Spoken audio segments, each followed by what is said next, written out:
ഉദ്യോഗസ്ഥ വേഷത്തിൽ അതിഥി തൊഴിലാളി ക്യാമ്പുകളിലെത്തി മോഷണം നടത്തുന്ന യുവാവ് ഒറ്റപ്പാലത്ത് അറസ്റ്റിൽ. മലപ്പുറം കരുളായി അമരമ്പലം പനങ്ങാടൻ വീട്ടിൽ അബ്ദുൾ റഷീദാണ് പിടിയിലായത്.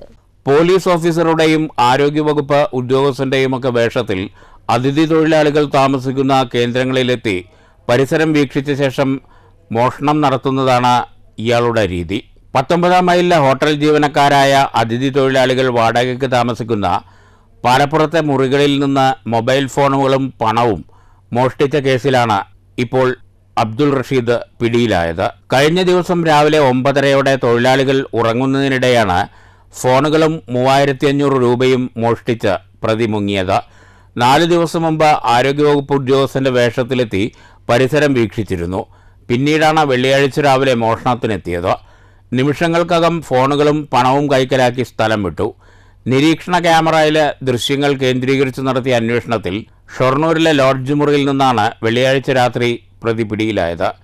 ഇയാളുടെ പേരിൽ തൃശൂർ, മലപ്പുറം ജില്ലകളിലെ വിവിധ സ്റ്റേഷനുകളിലായി 16ഓളം മോഷണക്കേസുകളുണ്ടെന്ന് പോലീസ് അറിയിച്ചു. News bureau, Ottapalam.